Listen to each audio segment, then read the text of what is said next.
So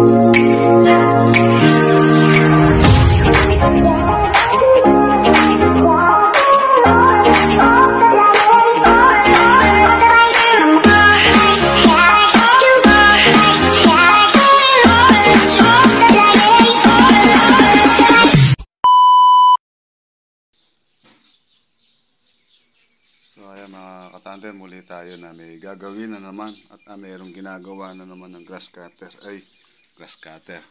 power spray. So dito po ito sa kaibigan natin na tiga San Isidro, Nueva Ecija.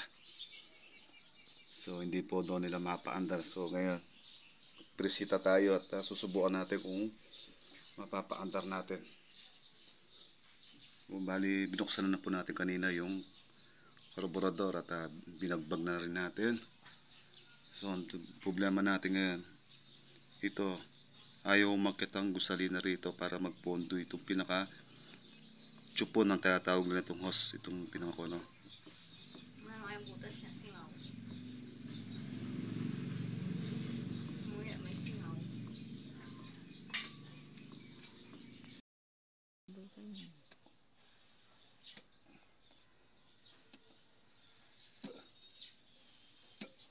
Parado.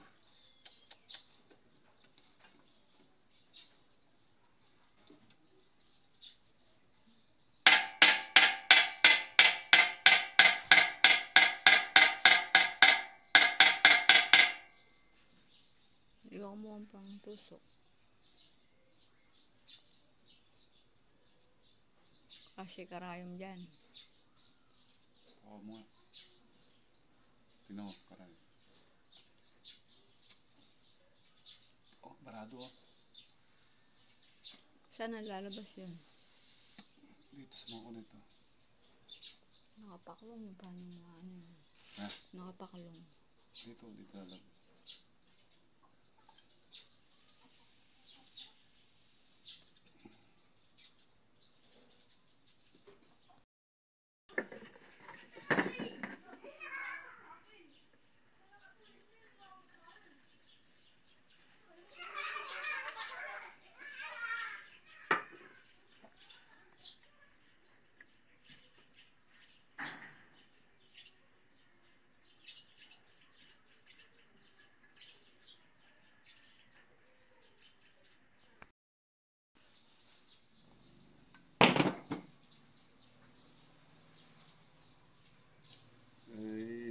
Ka na sana.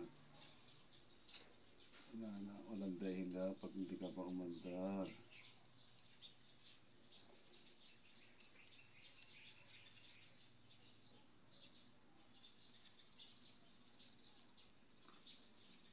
Basta't yung gasolina umakyat lang, okay na yan. Aandar na siya na.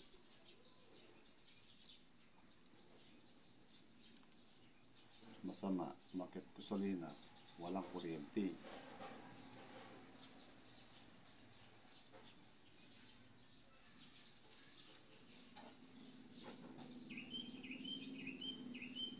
Bigas ka anong ka kanina.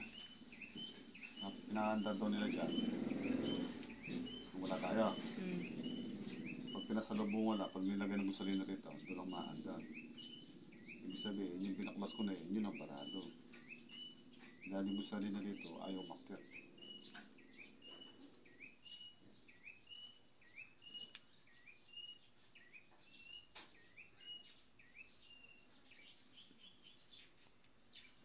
Problema, yung maliit na karayom niya, hindi mabaklas.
Ayaw umandar.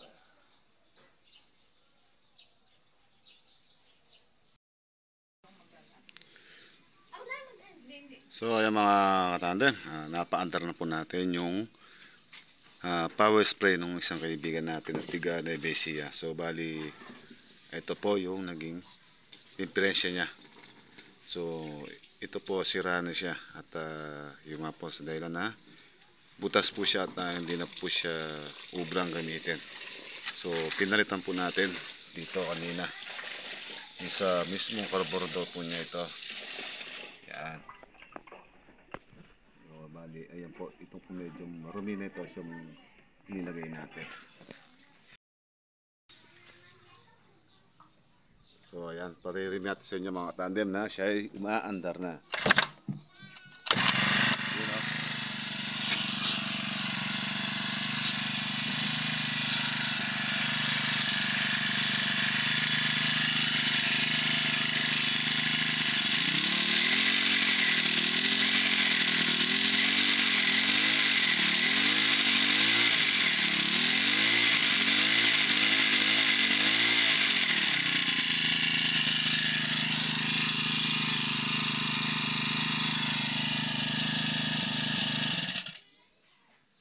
So, bali hindi na po mahihirapan yung kaibigan natin yan mga katandem sa paggamit po niya ng kanyang power spray. So, isang araw yung pong power spray natin siyang ginamit niya at kahapon, no? Tama. Kahapon po niya ginamit yung ating power spray. So, ngayon, dinala po niya kanina itong kanya at ginawa naman natin. So, ngayon, biselto na po siya at hindi na po siya mamumblema sa paggamit. Isa na naman po ang kaibigan ang natulungan natin mga katandem.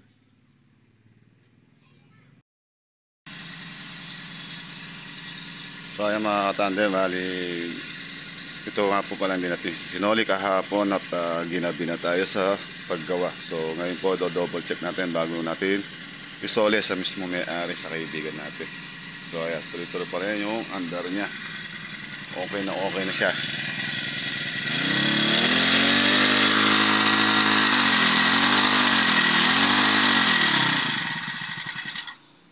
Yun.